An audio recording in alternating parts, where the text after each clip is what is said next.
Assalamualaikum warahmatullahi wabarakatuh. Selamat siang pada Pak dosen dan teman-teman seperjuangan dan juga kepada seluruh warga Indonesia. Pada kesempatan kali ini saya akan memaparkan sebuah policy brief yang membahas mengenai strategi penanganan kerusakan lingkungan dan konflik sosial akibat pertambangan batu bara di Kalimantan Timur. Ini yang saya tujukan kepada Gubernur Kalimantan Timur. Pada presentasi kali ini, saya tidak hanya akan menjelaskan permasalahan yang terjadi, tetapi juga saya menawarkan rekomendasi kebijakan yang realistis melalui pendekatan policy brief. Isu aktual yang dikaji, kerusakan lingkungan akibat aktivitas pertambangan batu bara di wilayah Kalimantan Timur menjadi isu aktual yang mengundang perhatian publik. Aktivitas pertambangan yang tidak terkendali menyebabkan kerusakan hutan, pencemaran, banjir, lubang tambang terbengkalai, hingga konflik sosial antara masyarakat dan perusahaan tambang.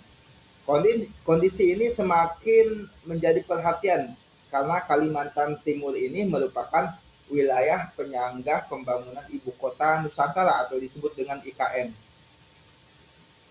Nah, di sini ada yang melatar belakangi bahwasanya Provinsi Kalimantan Timur dikenal sebagai salah satu daerah penghasilan batu bara yang terbesar di Indonesia.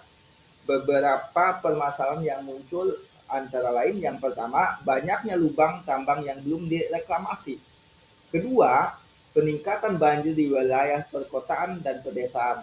Ketiga, kerusakan daerah aliran sungai. Keempat, menurunnya kualitas air bersih masyarakat.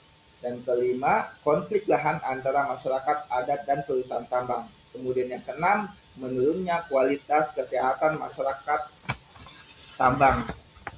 Data dari Dinas Lingkungan Hidup Kalimantan Timur menunjukkan bahwa ribuan hektar lahan mengalami degradasi akibat aktivitas pertambangan. Selain itu, beberapa wilayah seperti Samarinda dan Kutai Kartanegara mengalami peningkatan intensitas banjir yang diduga berkaitan dengan alih fungsi lahan tambang. Keberadaan IKN ini di Kalimantan Timur juga menuntut adanya tata kelola lingkungan yang lebih baik. Pemerintah daerah perlu menunjukkan komitmen kuat dalam menjalankan atau dan menjaga keseimbangan antara pembangunan ekonomi dan kelestarian lingkungannya. Nah, data pendukung di sini kita lihat permasalahannya yaitu yang pertama lubang tambang terbengkalai. Faktanya masih terdapat banyak lubang tambang yang belum direklamasi. Kemudian banjir. Ini biasanya banjir seluruh wilayah sering terjadi. Nah, faktanya intensitas banjir meningkat di beberapa wilayah Kalimantan Timur. Kemudian kerusakan hutan. Faktanya ya terjadi pengurangan kawasan hutan akibat ekspansi tambang. Kemudian konflik sosial, muncul sengketa lahan antara masyarakat dan perusahaan. Dan kualitas air juga faktanya beberapa sungai mengalami pencemaran limbah tambang. Nah, di sini kita melihat ada payung hukumnya. Beberapa regulasi yang menjadi dasar hukum dalam penanganan persoalan pertambangan dan lingkungan hidup antara lain. Yang pertama, Undang-Undang Nomor 32 Tahun 2009 tentang Perlindungan dan Pengelolaan Lingkungan Hidup. Kemudian ada Undang-Undang Nomor 3 Tahun 2020 tentang perubahan atas UU Nomor 4 Tahun 2009 tentang pertambangan mineral dan batu bara. Kemudian ada peraturan pemerintah nomor 78 tahun 2010 tentang reklamasi dan pasca tambang. Kemudian ada peraturan daerah Perda Provinsi Kalimantan Timur tentang rencana tata ruang wilayah. Kemudian ada Perpres atau peraturan presiden terkait pembangunan ibu kota Nusantara. Kita sudah mengetahui bahwasannya kemarin pas sebelum presiden yang sekarang memang IKN ini sudah menggembor-gembor, bahkan sudah terjadi di beberapa yang ada di wilayah Kalimantan Timur. Nah, di sini saya akan membahas tentang ke alternatif kebijakan. Kita menawarkan kebijakan dan merekomendasikannya. Nah, alternatif satu ini sebuah tawaran supaya lebih melaksanakan situasi yang begitu berat, kita harus ada jalan alternatifnya. Yang pertama, pengetatan pengawasan dan penindakan hukum. Dan yang kedua, alternatif kedua, program reklamasi dan rehabilitasi lingkungan secara masif. Kemudian yang ketiga, moratorium izin tambang baru di kawasan rawan lingkungan. Nah, pemerintah provinsi meningkatkan pengawasan terhadap perusahaan tambang dan memberikan sanksi tegas kepada perusahaan yang melanggar aturan lingkungan. Ini alternatif yang satu. Nah, di sini ada dampak positif maupun ada dampak negatif.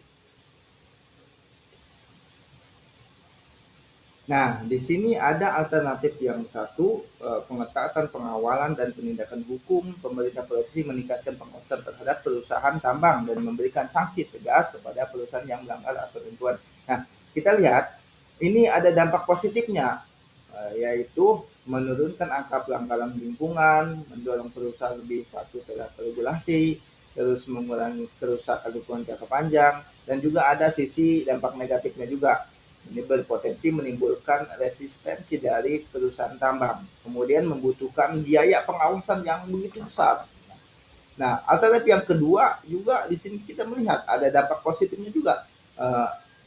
Salah satunya memulihkan fungsi lingkungan, mengurangi risiko banjir dan longsor, membuka peluang ekonomi hijau bagi masyarakat. Nah, di sisi negatifnya yaitu membutuhkan anggaran besar ya. Kemudian proses pemulihan lingkungan membutuhkan waktu lama. Kemudian memerlukan koordinasi lintas sektor.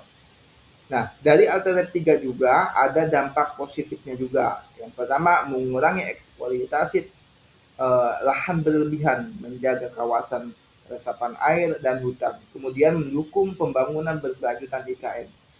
Nah, terus sisi negatifnya, potensi menurunkan investasi sektor tambang. Kemudian berkurangnya penerimaan daerah dari sektor pertambangan. Kemudian dapat menimbulkan tekanan politik dan ekonomi. Nah, kita lihat di sini ada rekomendasi kebijakan. Berdasarkan analisis di atas, rekomendasi kebijakan yang dinilai paling tepat adalah kombinasi antara pengetatan pengawasan tambang dan percepatan reklamasi lingkungan. Pemerintah Provinsi Kalimantan Timur ini perlu satu ya, membentuk satuan tugas pengawasan tambang terpadu. Terus yang kedua, memperketat evaluasi izin perusahaan tambang. Kemudian yang ketiga, mewajibkan reklamasi pasca tambang secara berkala. Kemudian yang keempat, memberikan sanksi tegas terhadap perusahaan yang tidak patuh. Kemudian yang kelima, melibatkan masyarakat, akademisi, dan dalam pengawasan lingkungan. Kemudian yang keenam, mengembangkan program ekonomi hijau sebagai alternatif ketergantungan terhadap sektor tambang ya. Nah, inilah kebijakan yang saya harapkan dan kita harapkan mampu menjaga keseimbangan antara pertumbuhan ekonomi daerah dan keberlanjutan lingkungan hidup di Kalimantan Timur. Nah, hanya ini yang dapat saya sampaikan ya. Semoga bermanfaat khususnya untuk Gubernur Kalimantan Timur dan juga warga sekitarnya. Baiklah, terima kasih. Sampai jumpa. Wassalamualaikum warahmatullahi wabarakatuh.